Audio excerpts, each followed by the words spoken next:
You found yourself on another episode of Locked On Bulls. On today's episode, we're going to talk about some of the trade rumors and conversations surrounding this team. We're going to get to all that and more right after this.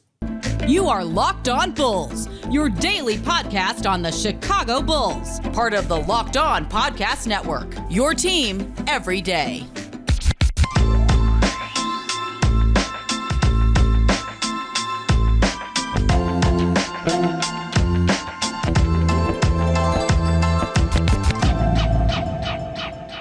Thank you for tuning in to Locked On Bulls, member of the Locked On Podcast Network, where it's your team every day. And today's episode is brought to you by PrizePicks. First-time users can receive up to 100% instant deposit match up to $100 with promo code Locked On. That's PrizePicks.com, promo code Locked On. That's Pat, the designer, host, and creator of the Windy City Breeze. I'm Haize, host, creator of Chicago Bulls and Chicago Bears Central.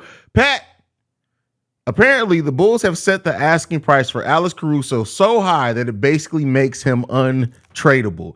Why not? Why? I guess I understand it, like the game in a way to just say, like, hey, I'm gonna make this. If anybody does just crazily meet this price, all right, Caruso, you're gone. But at the same time, it's like, why are you playing games with it? It's like when Jordan changed the price of his mansion and still made sure it equaled up to N23. He's just playing games with people. But what do you think, brother? I mean, they said Alex Caruso was untradeable. You know what I mean? Like, he was a part of that untradeable list. So I don't know why we're surprised by this. The fact that I will say this, I love the fact that they put it out there that teams were looking to give 2 first-round picks. I was like, what 2 first-round picks, right? Like, it had to just be the Lakers, right? Like, the Lakers are like a team that just does anybody want these picks? Bro, does somebody please want these picks? They are literally a team that is like a kid that has money in his pocket for the first time, and it's just burning a hole in his pocket. Yeah. And we got these 2 picks for you. We got 2 picks for you. So, I'm not surprised that the price is set this high. I think Caruso is a good get for a lot of teams here, right? And if you send Alex Caruso to a championship team, he's a piece that could put you over the top. So it's not, oh my God, how could you think that somebody would pay this price for Alex Caruso? This is probably what a championship team that feels like, hey, if we get him, we'll be a much better defensive team. That's probably the price that they'd be willing to pay if they felt like Alex Caruso put them over the top. Right now, AC does a lot for the Chicago Bulls that the Bulls are trying to hold on to. I'm not mad at it either way. Is it interesting? Yeah. Is it hilarious? Absolutely. But I wasn't surprised when I saw that the price was so high that they didn't want to that teams basically aren't going to give it, right? Like, he was a part of that list with DeMar, Zach. Who else was on there? It was AC, Pat Will, like all of those guys, right? Like, the only guys that AK hasn't said aren't not tradable is just Vooch and Coby White. That's it. That's the only two. Well, I don't know if you saw what came out today. The Vooch is also now on the list. He's there. Vooch is on the list. I missed Vooch being untradeable. My God. Oh man. So like, you're changing nothing. I'm telling y'all this for 6 weeks now. Like, AK should literally just say, hey man, listen, I got Tony Bradley. I got where did Pat go? I don't know. Restream it. AK should just say, listen, I got Tony Bradley. I got this Portland pick. And even they came out today, too, that they still want something significant back, even if they were to try to move Kobe. Like, just say, listen, you got to make us a real offer, bro. We're not giving y'all nothing. Like, we're just not giving anything away, bro. Like, yeah, we struggling right now, but we ain't finna see our pieces do better with y'all. That's basically what AK is saying right now. Like, here's the question I want to throw to you, though. That asking price for Caruso, because as we know, if you track the NBA, usually in the offseason, you get more back than what you do during the season. Do you think that any teams, with all the parity in the NBA and all how close teams are, once it all settles and teams realize, oh no, we're a little bit further than what we thought, do you think there's going to be a team this offseason that comes knocking to say, hey, is this still your asking price for Caruso? Because now we're willing to meet it. No, like, because here's the thing, right? The teams that are close right now aren't the teams that you feel like are having championship aspirations. Philadelphia's kind of set themselves apart. What have they won? Like their last 15 or something like that at home. Something like They're got 9-1, and they've won 7 in a row right now. 7 in a row, right? Yeah. I mean, the Celtics have set themselves apart. The Bucks have, for the most part, kind of. I mean, Giannis, right? Like that's just they've been set apart. The teams that are set apart, they're not a part of that. Hey, if you win 5 games, you're in this position right here, right? So I don't think that there's a team outside of those top teams that you look at and you say, yeah, I'm one Alex Caruso away from getting to this next spot. I disagree with that in a little bit. And I think if, for example, I'm looking at the Cleveland Cavaliers, for example. Let's say they've been great this season. They go deep in the playoffs. Let's say they lose in game 7 and don't make the ECF. I could see them saying, hey, we got a slightly used Isaac Okoro who didn't have the defensive impact that we thought he was going to have. What can we, and a couple of first round picks that we may not want to move both of them in, but what can we do? I think that those level of teams, I'm looking at the Cleveland, Miami Heat, no, they're too far away, but even maybe the Clippers and maybe the Pelicans, who have a damn good roster as well, but maybe they look to do something. I still think that you may see those second level teams try to do something to move up some. I think those teams, right? Like when you look at a lot of them, the biggest question marks around them has been how's the injury situation going to hold up, right? Like AC going to that team doesn't change right. Like I think the Pelicans is a great example. AC on that team makes an impact for sure. Solid defender, somebody you could put out there. But the biggest question on that team isn't, okay, who's our next level defender? The biggest question on that team is, hey, Zion, you going to be here? Like if Zion's going to be there, right? Like we look at that team completely different with or without an AC being on that team. So I think that a lot of those teams that are in that second tier level, they've had very much the same excuses that everybody said was excuses, right? I'm saying excuses for a reason because it was an excuse for the Chicago Bulls last season. They've had the same excuses that the Chicago Bulls had last year, where it was just like, hey, like we're here, but right, like we haven't been 100% healthy, so we haven't been able to put the team on the floor that we want. And I think there's so much. But I don't think a lot of teams look at it that way, but the Bulls. I don't think every team looks at it like, if we stay healthy. I think more teams, if you're close, if you think that you're sniffing that championship level, I think most teams would, because at that point, what are the first round picks worth to you? You're trying to compete now. I do think that those level teams would be more willing to part with the first round pick for a player like Caruso, because it's like you're not going to get anyone as good as Caruso with that pick anyway. Yeah. So I mean, you could, right? Like it's. I'm not saying it's out of the realm of possibility. I just don't know if AC's the guy that does that, right? Like I think even right, like and not to get too far ahead of ourselves, but a guy like Jae Crowder, right? Like that's kind of to me what you're looking at when you see how teams look. They literally are looking at Jae Crowder and they're like, well, we could give this up, and he absolutely would help us get to the next level, and he absolutely would be that piece, right? Good defender, able to actually can contribute on the offensive end, pretty good facilitator as well, good basketball IQ, and you're not seeing teams come knock on the door for him dang near at all. Well, I think that's a different situation because Jae Crowder is a free agent. So I really think teams are waiting it out and saying, why send more assets when literally we can wait till the end of the season and just add him to what we already have, because he's going to be an unrestricted free agent. With Caruso, you're trading for him with 2 more years under contract when you get him potentially. So that's true. That's true. The contract situation definitely helps. Caruso's under a very, very good contract for the kind of player that he is. And what he brings defensively, I don't know, man. I think teams will come, but the fact it's really just the fact that the price is set at 2 first-round picks. Yeah. And right now, realistically, right, like if you look at the NBA, say who's a 6th seed in the East or West right now? Who's the 6th seed right now? We're looking at, give me 1 second. I just had it up. We're looking at Miami Heat in the East and the Minnesota Timberwolves in the West. Right. So we get to the All-Star break. Miami looks at it and they're like, and of course they won't, right? But they look at it and they're like, hey, we're not going anywhere. We might not even get out the first round. Let's lose 20 of these next 32 games. Now all of a sudden they can go from being 6 to literally being like 14 or no, what it is, only 32 teams, Pat, do math.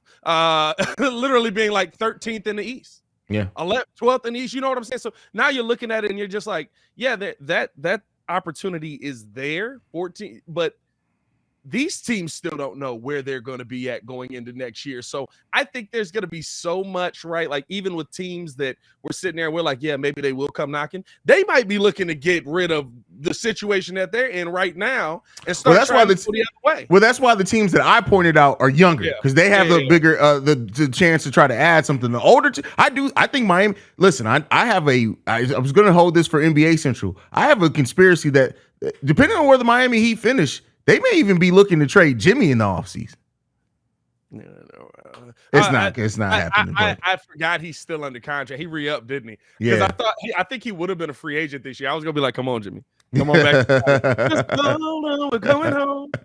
Well, next up, we're going to be talking about the Bulls reportedly talking to Phoenix about Jae Crowder. This is a target that a lot of Bulls fans have been asking about since the offseason. But before we get into that, I want to talk to you guys about Prize Picks. Now, if you guys are picking LeBron James and watching him, monitoring him when he's going to break this record, you may be constantly betting the over on the points on him. But what do you? So you could do that on Prize Picks. And so, what do you like about Prize Picks? How do Prize Picks work? I'm all over the place. Bro, gotta edit that. Are you okay? How does Prize Picks work? You pick 6 players, and if their goal to score more or less than the Prize Picks projections, you can win up to 25 times your money on any entry. No competing against other teams. It's just you versus the projections available. Prize Picks offers projections on any sport that you watch. This includes NBA, NFL, MLB, NHL, PGA, college football, men's college basketball, women's college basketball, WNBA, esports, and more. You can safe and fast withdrawals. Entries can be made in 60 seconds or less. It's just that easy. Currently operational in over 30 states and Canada. Download the Prize Picks app or go to prizepicks.com to sign up and play daily fantasy sports. First-time users can receive 100% instant deposit match up to $100 with promo code Locked On. If you deposit $100, Prize Picks will give you $100. If you deposit $50, Prize Picks will give you $50. Don't forget to enter promo code Locked On at sign up for instant deposit match of up to $100. All right, Pat. So the trade that like most Bulls fans have been asking about, literally, I feel like it's been going on since like June, and that's been Jae Crowder. The moment that Jae Crowder, anything with the Phoenix Suns was going on, a lot of Bulls fans have been asking, wanting. He brings a lot of the toughness, the dog mentality. He doesn't shoot the ball all too well at this point in his career, but he could be a nice piece off the bench. And I hate to say this, he's more likely to be used as a backup center than Andre Drummond, with Billy Donovan being the coach as well. What do you think about hearing that the Bulls had, and it's just had conversations? We don't know what those conversations could mean. The conversations could be, hey, what about Jay? No, that could have been the conversations. But what do you think about the conversations officially being had? I mean, the question that I'll ask is, does he check the category of the hard hustle and muscle that we absolutely need on this team? Mm-hmm. And being an actual leader. I'm not talking about the Tristan Thompson come in rah-rah leader. Does he check? Because I mean, at the end, listen, he's 32 years old. He's not 107 yet. Like, he's not falling off of a cliff. What you want him to do, he's still capable of doing, right? I mean, last season, he's giving you 10 points, 4 rebounds, really solid defense. I'm not losing my mind one way or another if we bring him in or not. But the biggest question that I have is, can he be a leader for the Chicago Bulls team? Can he be someone? Because we've said this, there aren't real leaders on this team right now. Mm-hmm. You don't have somebody that's going to have the mentality of, hey, we got to get our heads out of our butts and make this play. This is the style of play that I'm used to playing. This is the aggressive style of play I'm used to having. We got to make this happen. I think that's the part that you really need to be looking for at this trade deadline. Not to say you're going to find that right away, but somebody who can come in and set a standard. And if you don't think Jae Crowder can do that, right? Because the trade is for Coby White. Coby White is playing at a really high level right now. Jae Crowder's not a piece that's going to put the Bulls over the top. Well, and it'll have to be more than Coby White, because Coby White gets you most of the way there, but you still need to fill out about another $2.5–3 million to match salary in that case. So, huh? And then you got to pay him after all of that. Yeah, because he's a free agent at the end of the season. So if you give up Coby White for him, you got it. Like, you have to resign him. Like you said, Jae Crowder, even though 32 years old, former teammate, a collegiate teammate of Jimmy Butler, like, he brings that edge. He brings a lot of things. But something that we said last season, I think we said it a little bit at the end of this season too. To me, the way that I look at it, now, because in the scenario that we're painting, it would include him being here more than just this season. But like, it's hard to ask somebody to come in at a midseason trade or acquisition and really be a leader for a team that your voice is already new in the locker room. It's just hard to do. You gotta have that. You have to have that cachet built up. Exactly. Like, it's like Chris Paul showed up. Hey, so everybody shut up. Exactly. Chris Paul's talking. And I don't know if Jae Crowder has that level of like cachet, as you said. So not that I would love Jae Crowder on the team, but the way that I look at it and the way that I'm sitting right now, I would much rather, if I was the GM, kind of what we just talked about, I'd rather just wait to the offseason. Yeah. I'd just rather wait to that. Now, you do run the risk of a team trading for him then at midseason and then immediately giving him an extension. But that's a risk that I'm willing to take because to me, if Tony Bradley's up at the end of the season, the Bulls can buy out Andre Drummond. Hell, they can get out of Derrick Jones Jr. contract. Javante may be gone. I'd rather add Jae Crowder to a bench and try to keep Coby White at that same time. And then you have a nice balance on that bench. So, yeah. And I think you're going after a guy like Jae Crowder is kind of trying to replace the Javante production, the energy that he brings, the intensity that he brings, stuff like that. I don't see it being the fix. And I think at this point, right, I know the Bulls are bad or mid, right? Like they're not bad, they're not good, they're just mid. But the part that you have to keep in mind is that this team is not a team that came into the season being built for, hey, we're here trying to reset the entire team. And AK is maintaining that based off of all the people who are untradeable. They come into this saying, we're trying to add in small pieces that put us over the top because we believe in the pieces that we have, whether that's worked out or not. They're not looking to go out there and move on from major pieces that are currently a part of this roster, right? And right now, you have to say, credit to him, Coby White is a major part of this roster offensively.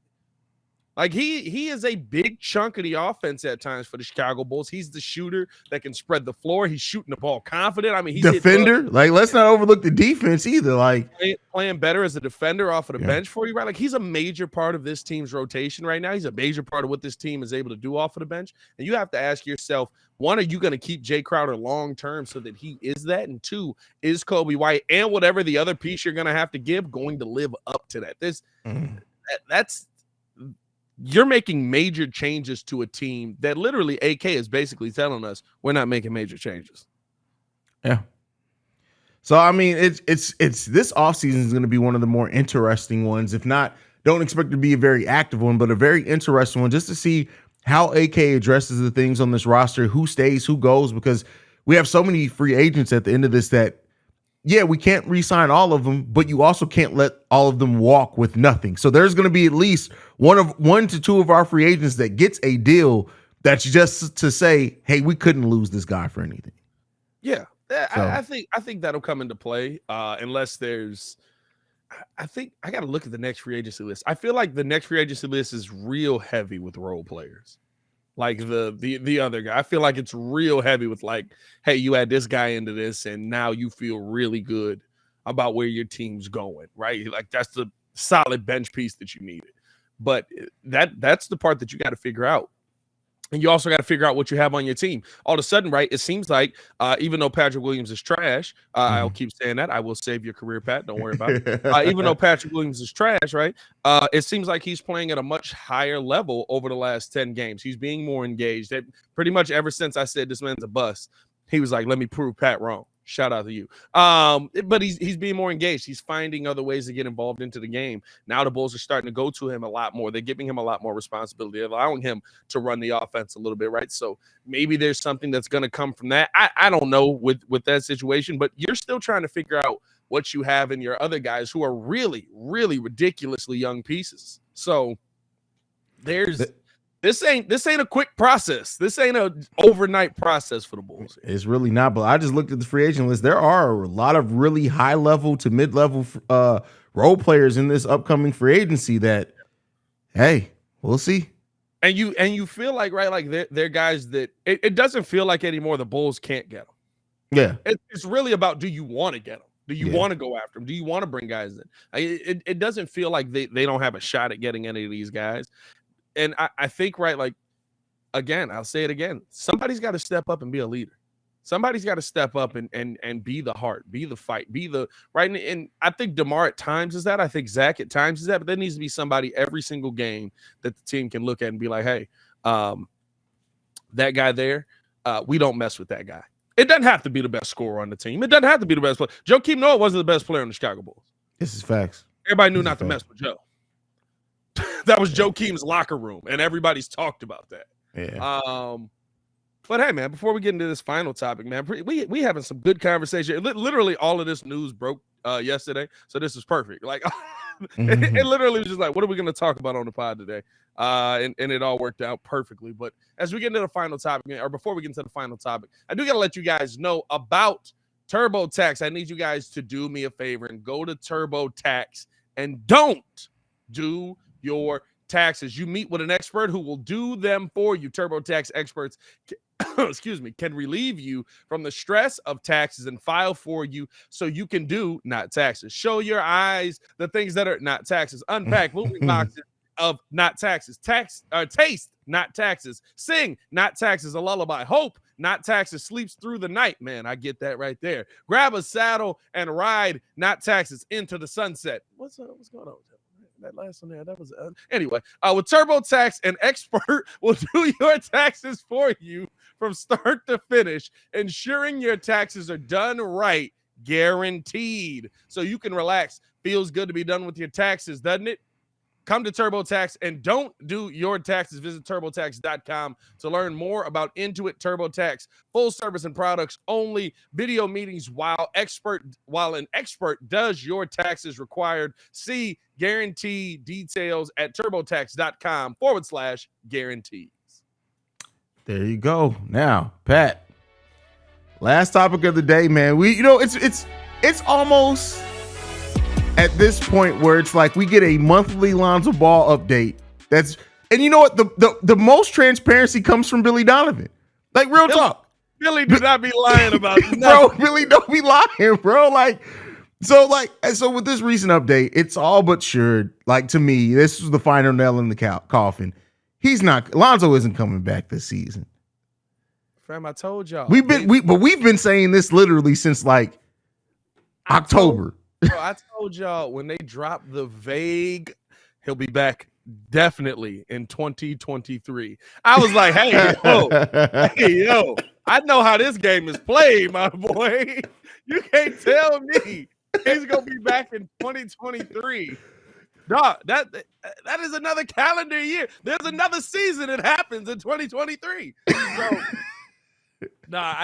they played the game well. I knew he was never coming back, right? And I think that's a major part of the reason why AK is holding on to a lot of this. You saw the Bulls playing at their best when Lonzo was on the floor, but he can't be a piece that you're relying on at this point, right? Like he just can't be. You have to get yourself some insurance. You have to get yourself. I think you still need to. I think you still need to be in the legit point guard market, because I don't think anybody here would tell you that Ayo Dosunmu has played to the level where you can sit there and just be like, yeah, when Lonzo comes back, the job is still Ayo's. Right? Like if I felt strongly enough about how Ayo's played this year, and maybe the second half of the season will show that, then I could be like, yeah, when Lonzo comes back, the job is still Ayo's. But the fact that we can't say that yet, you need to find that guy that's going to be able to facilitate the ball for you. Maybe it just needs to be Goran Dragic more, although it seems like, man, when you play him multiple nights in a row, a lot of minutes, the age shows. So I really want to see kind of what the Bulls are going to do with that. But I'm not surprised by this Lonzo update at all, man. Like I said, man, I said if he ended up missing this entire season, you're now 2 years into this contract and you've seen 30 games. That's not a good signing to me. Yeah. I think that there's a lot that he still can do when he comes back, but that's you made a poor signing with the knowledge knowing that Lonzo came in with some knee injuries as well. Well, I talked about this over on Central today, is that that's especially going forward, but I do think that AK realized the chances of Lonzo getting hurt, and that's why you saw Alex Caruso signed almost immediately after Lonzo Ball. As long as Lonzo is your starting point guard, you have to have a high-level role player to come in after him. You just have to. It doesn't have to be the same type of player as Lonzo because neither Caruso or Ayo Dosunmu are, but you have to have a player at that point guard position that can step in and be a starter for you. You just have to. You have to plan for that as long as as long as Lonzo's your point guard on your roster. It's not a slight on him. It's just real. That's just what it is. You can't invest in Lonzo and not have a set. Like they couldn't go and be like, hey, we don't know. We're just going to sign any random veteran backup point guard. No, you got to have a point guard that can step in because even when Lonzo does, especially now, because even when Lonzo does come back, he's going to be on injury management, pain management. He's probably not going to play back-to-backs next season for the most part. There's going to be even Lonzo, even if he is fully healthy next season, just by the injury management, he's probably only going to play 65 games. If he plays 65 games, that's a full season for me in general. I've told y'all that, right? Like, that's just how the NBA is now. I would say he's probably going to be in the range of 50 to maybe like 45 games next year, just because I think there's going to be, I mean, basically, right, a half a season, because you know when you need this guy. You know when you need Lonzo to step up. You know when you need Lonzo the most, right? And that's heading towards the playoffs. I think early on in the season, you'll see him on a very Kawhi Leonard type schedule. Yeah, and that sucks. So again, right, to your point, you have to have that guy that can step in and start multiple nights. And I think, right, you may have that guy. Ayo Dosunmu can be that guy. Yeah. I don't know if he's an every night starting point guard. I've told y'all this multiple times. He's not really a point guard. He's not. He's a combo guard. Yeah, I mean, yeah, he's a combo guard. Boring enough for us to say that either, right? Because my God, Ayo Dosunmu just missed the wide open corner three right now. Bro, no, he just missed a wide open layup at the rim. Like he just like that chair that was guarding Yi John Lin. It just stopped Ayo from scoring at the rim. Is that the same chair that was guarding Kai Soto? Yeah, same exact chair that was guarding Kai Soto. But no, and that may be, and you know, kind of it's funny. I didn't plan this coming in, but this may tie into our first topic.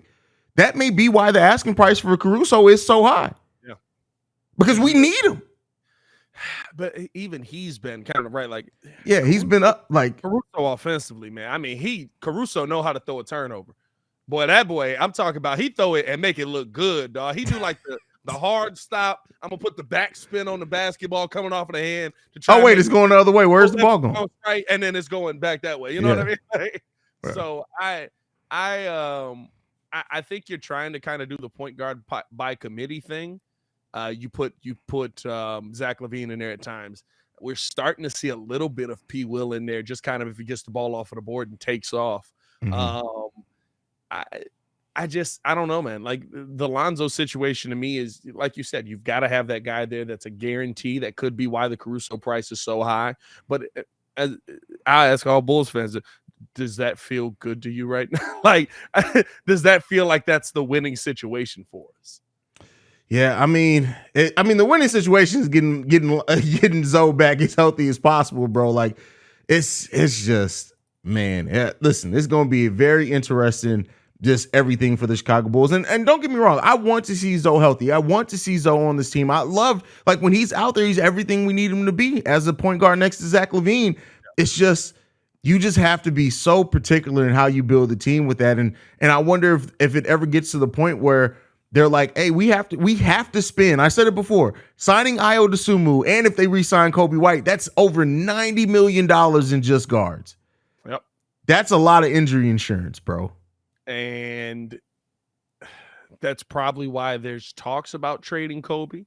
I don't know if Jae Crowder is the answer in that situation, but that's probably why there's talks about trading Coby. I think AK probably feels better about his guys.